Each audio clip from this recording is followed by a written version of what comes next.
يوم يكون الناس كالفراش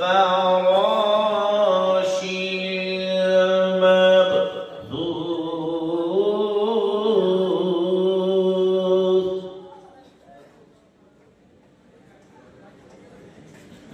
وتكون الجبال كالعهن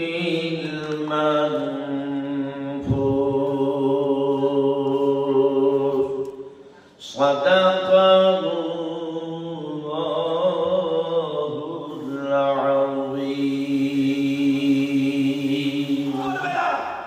যদি অসৎ কাজ করে দিনের বিভিন্ন গলিতে গলিতে চলছে তারাই কি হাতটা ধরে বলবে ভাই তুমি যে কাজটা করছো এটা খারাপ তা'মুরুনা বিল মা'রুফ তারা সৎ কাজে আদেশ করবে আমার ভাই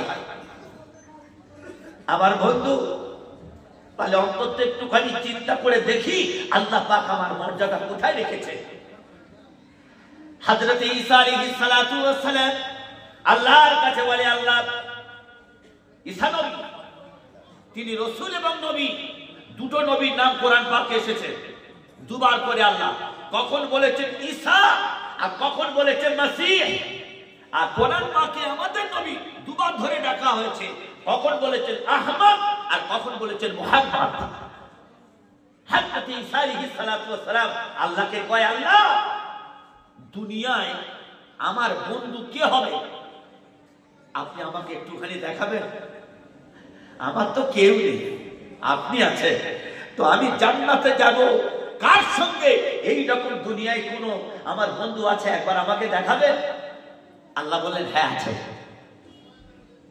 তা বলছে কোথায় অন্তত দুনিয়া একবার তার সঙ্গে মোলাকাত করি দেখি সেই মানুষটা কত ধরনের বড় কি রকম মানুষ আমি একবার তাকে দেখতে চাই আমার ভাইরা আমার হাজরাতি ভাই এইরকম যদি ডিস্টার্ব করেন তাহলে এইরকম ভয় কোনো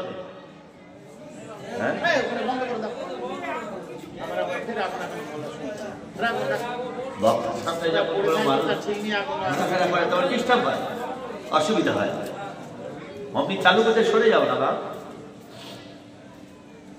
হযরত ঈসা আলাইহিস সালাতু ওয়াস সালাম বলছেন আল্লাহ আমি তো জান্নাতি বেশক আমি তো নবী এবং রাসূল তো আমি জান্নাতে যাব দুনিয়ায় একবার আমার বন্ধুকে আপনি একবার দেখান হযরত ঈসা আলাইহিস সালাতু ওয়াস সালাম কে বললেন হে আমার ঈসা তুমি আমাকে জিজ্ঞাসা করছো জান্নাতের বন্ধু দুনিয়ায় কে আছে তবে আছে এইখান থেকে 33 কিলোমিটার দূর তুমি হাঁটো হাঁটার পর তুমি দেখতে পাবে জান্নাতের বন্ধু তোমার কে আছে তুমি নিজে চোখে দেখবে 33 কিলোমিটার হেঁটেছেন হাঁটার পর দেখতে পেল কোনো লোকজন কোনো কিছু নেই বুখারী শরীফের হাদিস এটা কোনো গল্প কিসসা কাহিনী নয়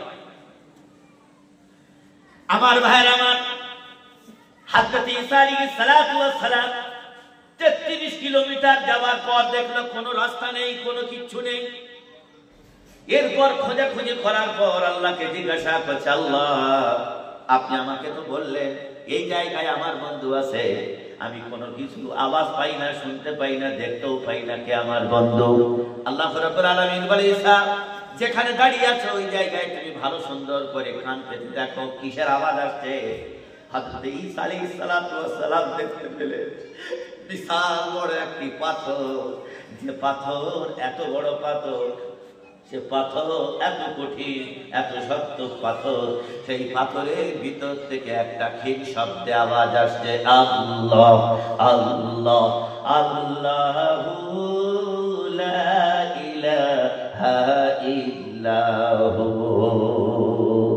আমার ভাইরা আমার হযরত ঈসা আলাইহিস সালাতু ওয়াস সালাম পাথরের চারিদিকে ঘুরছে কোথায় আছে যেই মানুষ কোন জায়গায় যখন দেখতে পায় না এর এরপর আফসোস করছে, শিক্ষিত করছে আর বলছে আল্লাহ আমার বন্ধুকে আমি দেখতে পাই না, কোথায় আমি দেখতে পাই না, কিন্তু আওয়াজ আমার কানে ভেসে আসছে, আর আওয়াজ আসছে আল্লাহ, আল্লাহ ছাড়া তার মুখে অন্য কোনো কথা নয়। আল্লাহ তুমি আমার দেখাও সেই বন্ধু কোথায় আছে। হযরত ঈসা আলাইহিস সালামকে আল্লাহ হুকুম দিলেন, ঈসা তোমার পাশে কি আছে দেখো। বলে একটা শুকনো লাঠি পড়ে আছে, অনেক দিন আগেকার পুরাতন একটা খাজুরের ডাল পড়ে আছে। বলছে ওই ডালটা নিয়ে তুমি পাথরে প্রহার করো। এ জায়গায় নবীকে শিক্ষা দিচ্ছে। দেখেন, আপনি মনে মনে বলছেন আপনার জীবনে কি পরীক্ষা আসছে না? স্বামী স্ত্রীর যুদ্ধ এটা পরীক্ষা নয়, বাপ বেটা লড়াই এটা কি পরীক্ষা নয়? টাকা পয়সা পকেট থেকে ধসে চলে যাবে, সুদ ঘুষ এগুলো পাড়া বইছে যাবে, এটা আপনার কি পরীক্ষা নয়? আমরা মনে করি এটা দুনিয়ায় থাকলে হয় না। আমার ভাই, আজকের এত বড় লম্বা দাড়ি রেখে মসজিদে তাহাজ্জুদ নামাজ, অনেক ধরনের নামাজ, নফল নামাজ, ইশরাক চাষ সব পড়ে যাচ্ছি, পড়ার পরেও পর্যন্ত আমার কোনো দোয়া আল্লাহর দরবারে কবুল হচ্ছে না। তার একটাই কারণ, আমি যে খাদ্য খাচ্ছি এই খাদ্যের মধ্যে ভেজাল আছে, 2 নম্বর আছে। আল্লাহ রাসূল সাল্লাল্লাহু আলাইহি ওয়াসাল্লাম বললেন তোমার দোয়া কবুল হওয়ার শর্ত হলো হালাল মাল খাওয়া। হালাল মাল খেয়ে যদি দোয়া করো, নিশ্চয়ই 99% ভাগ আল্লাহর কাছে আপনার দোয়া কবুল হবেই ইনশাআল্লাহ। কিন্তু আমি যে খাবারটা খাচ্ছি, আমি জীবনে কোনো দিনের জন্য একটুখানি ভেবে চিন্তে দেখেছি যে আমি কি মালটা খাচ্ছি? এটা কোনোদিন চিন্তা করি না। আমি যাচ্ছি খাচ্ছি, ভালো, খুব ভালো জিনিস। সুদের টাকা আপনি খাচ্ছেন, সুদ আল্লাহু আকবার মারাত্মক জিনিস, বন্ধন মারাত্মক জিনিস। দেখেছেন কোন বেটা ছেলে ওর মধ্যে ক্যাশিয়ার জড়ায় না, ও নেবেও না। মেয়ে ছেলেরা এই হবে সেক্রেটারি, মনিটর, এদের মধ্যে সবকিছু। এটা আমাদের সারা জীবনের মতো পেট খারাপ করা। হাঁড়ি যদি খারাপ হয় তরকারি খারাপ হবে, আর হাঁড়ি যদি ভালো হয়, কলাই যদি ভালো হয়, ইনশাআল্লাহ তরকারি ভালো হবে। বিভিন্ন কোম্পানি দিক দিয়ে আজকে আমার মায়ের পেটটা নষ্ট করছে। পেট যদি নষ্ট হয় সন্তান নষ্ট হবে, সেই সন্তান কোনোদিন আল্লাহ বলা হবে না। এদিকে খুব দূর থেকে চিন্তা করেছে যে কোনো প্রকারে হাঁড়ি নষ্ট করতে হবে। যার মধ্যে এতটুকু লাঠি দিয়ে কেমনে করে বিশাল বড় পাথর আমি ভাঙবো। আল্লাহ রাব্বুল আলামিন তখন বলছে ঈসা, তাহলে কি তোমার প্রতিপালক তোমার আল্লাহর কথা বিশ্বাস করো না? সঙ্গে সঙ্গে নিজে শর্মিন্দা সালেন্ডার হয়ে গেলেন। আয় আল্লাহ, আমি সত্যিকারে অন্যায় দোষী, আমার মাথা ঠিক নেই। আল্লাহ বলেন বান্দা, ওরে আমার ঈসা, লাঠির কোনো ক্ষমতা নেই, তোমার এই পাথর ভাঙবে, আর পাথরের কোনো ক্ষমতা নাই, চিল্লা হয়ে যাবে। এইটার মধ্যে আমার রহমত, আমার দয়া, আমার ক্ষমতা আছে বলে তবে এই পাথর ভাঙবে। জোরে বলো সুবহানাল্লাহ। হযরত ঈসা আলাইহিস সালাতু ওয়াস সালাম আল্লাহর নাম করে তুললেন সেই খেজুর গাছের লাঠি, বিশাল বড় পাথর। আল্লাহ বলেন ঈসা, মারবে তুমি আর ভাঙবো আমি। বলো এখানকার তোমার সন্দেহ আছে? হযরত ঈসা আলাইহিস সালাতু ওয়াস সালাম বলে, আল্লাহ এটা আমার কোনো সন্দেহ নেই। আপনি তো রাজার মালিক, প্রজার মালিক, ক্ষমতার মালিক। সারা পৃথিবী একদিকে, তুমি একদিকে যদি হও, তোমার সমকক্ষ ক্ষমতা পৃথিবীর কোনো ক্ষমতার দাম নাই। তাবারাকাল্লাযী বিয়াদিহিল মুলকু ওয়া হুয়া আলা কুল্লি শাইইন কাদির। যদি বলা যাবে আল্লাহু আকবার। আল্লাহ রাব্বুল আলামিন বলেন, তুমি একটা দেশের শক্তির মালিক, দুটো দেশে ক্ষমতার মালিক, চারটি দেশে ক্ষমতার মালিক। আল্লাহ রাব্বুল আলামিন বলেন, তামাম পৃথিবীর ক্ষমতার মালিক আমি, সব কিছু আমার হুকুমে হয়, তোমার দ্বারাই কোনো ক্ষমতা হবে না। যদি বলো সুবহানাল্লাহ, নারায়ে তাকবীর। আমার ভাইরা আমার, আল্লাহ রাব্বুল আলামিন বলেন, পৃথিবীর মানুষ হযরত ঈসা আলাইহিস সালাতু ওয়াস সালামকে আমি আল্লাহ পাক সেখানে শিক্ষা দিয়েছি। এরপর হযরত ঈসা নবী যখন আল্লাহর নাম করে পাথরে মেরেছে, মারার সঙ্গে সঙ্গে বিশাল বড় পাথর দুই খণ্ড হয়ে গেছে। যাওয়ার পথ জোরে আওয়াজ আসছে, সেই পাথরের ভিতর থেকে আল্লাহ আল্লাহ আল্লাহু লা ইলাহা ইল্লাহু। ও সর্বনাশ! মানুষ যারা দেখছে তারা অবাক। কোন জায়গায় জানালা নেই, দরজা নেই, কোনো কিছু নেই। এত বড় একটা নোড়া পাথর, সেই পাথরের ভিতর থেকে আল্লাহ কিভাবে উচ্চারণ হচ্ছে, এর ভিতরে কি আছে? হযরত ঈসা নবী চারিদিকে ঘুরছেন, পাথর ঠেলছেন, পাথর নড়ছে না। এত বড় পাথর। আল্লাহ রাব্বুল আলামিন বলেন, আবার ওই লাঠিটা দেখো, আমার এলমিয়াতের কত বড় ক্ষমতা। তোমার হাতে সূক্ষ্ম লাঠি, ও লাঠি কি ভেঙেছে? পাথর ভেঙে গেছে। আমার ভাইরা আমার, এরপর আল্লাহ রাব্বুল আলামিন বলেন, হে আমার ঈসা নবী, আরেকবার তুমি মারো। মারার পর, দ্বিতীয় মারার পর একটা ডিমের মতো সুন্দর সাদা ধবধবে পাথর বার হয়েছে। তার ভিতরে আবার আওয়াজ আসছে আল্লাহ আল্লাহ আল্লাহু আল্লাহ। আরে মানুষ, তুমি যদি আল্লাহ না বলো, তুমি যদি খোদার ঘরে না আসো, আল্লাহ বলে আমার কোনো যায় আসে না। আমি আমার বান্দার পদ্ধতি দেখিয়ে দিয়েছি, কিরকম করলে তালা খুলবে আর কিরকম পদ্ধতি অবলম্বন করলে তালা বন্ধ হবে। তুমি যদি নামাজ না পড়ো, আমার কোনো ক্ষতি হবে না। তুমি যদি আমার ঘরে না আসো, আমার জীবনে লস হবে না। আমি পদ্ধতি জানিয়ে দিয়েছি। জাল ছিঁড়ে মাছ পালাতে পারে, কিন্তু পুকুর থেকে মাছ পালাবে না। কোথায় পালাবে? কোথায় যাবে তুমি? এমন কোন রাজ্য নেই যে তুমি আল্লাহর বান্দা মৃত্যু তুমি দেখতে পাও না। মৃত্যু তোমার চারিদিকে বেষ্টন করে ঘিরে আসে, কোন মুহূর্তের জন্য তোমাকে মেরেই ফেলবে। তওবা করার সুযোগ হবে না, তোমার আল্লাহর কাছে বলার সুযোগ পাবে না। জায়গা জমির দলিলগুলো কোথায় আছে, আল্লাহর কথা বলার সুযোগ পাবে না। বাচ্চার গায়ে মাথা হাত বুলিয়ে আসার ক্ষমতা তোমার থাকবে না। আল্লাহ রাব্বুল আলামিন বলেন, ইকতারাবা লিন-নাসি হিসাবুহুম ওয়া হুম ফি গাফলাতিন মুরিদুন। আল্লাহর কাছে হিসাব নিকাশ যাওয়ার জন্য তুমি কিভাবে তৈরি আছো? মৃত্যু তোমার চারিদিকে ফোনা তুলে আছে।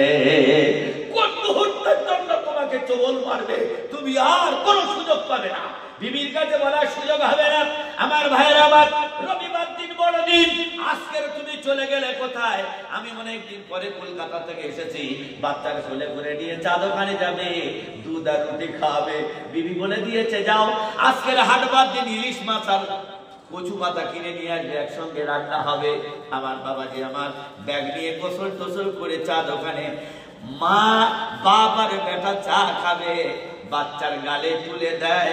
হঠাৎ কোথায় কি চিন্তা এলো, আস্তে আস্তে থরথর করে করে কাঁপতে কাঁপতে হাত থেকে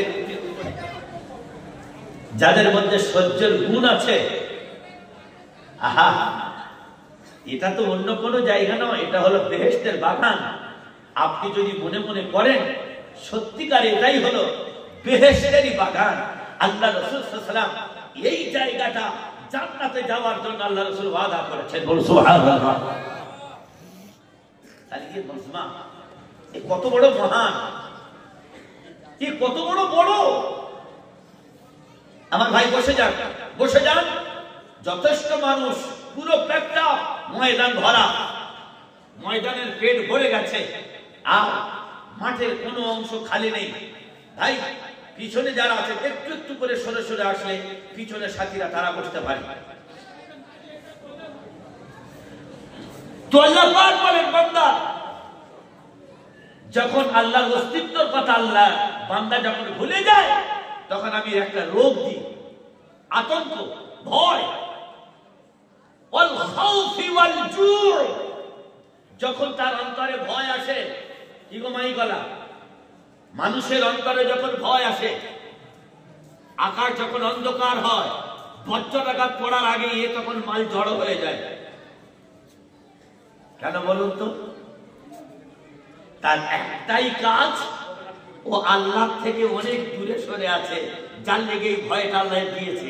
আগে কিন্তু মানুষের ভয় ছিল না, কোদালের সঙ্গে কচুকে হজম করত, আর এখনকার ছেলে তেরেঙ্গার সঙ্গে হজম করছে সে মাল,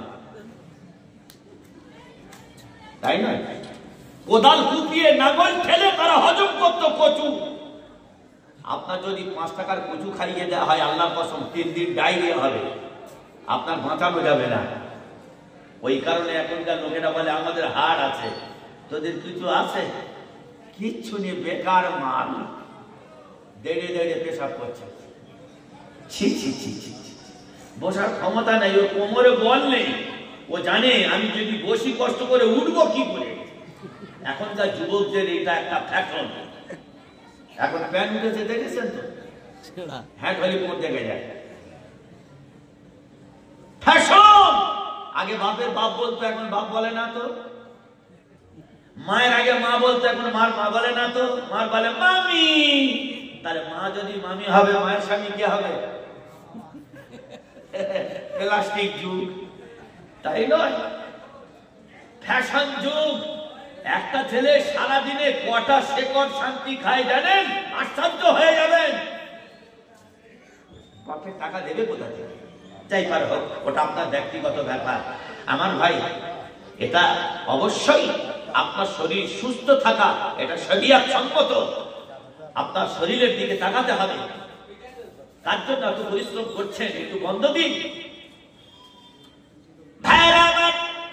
আল্লাহ রাব্বুল আলামিন বলেন, ওয়ালানাবলুওয়ান্নাকুম বিশাইইন মিনাল খাউফি ওয়াল জু'i ওয়া নাকসিন মিনাল আমওয়ালি ওয়াল আনফুসি ওয়াস সামারাত।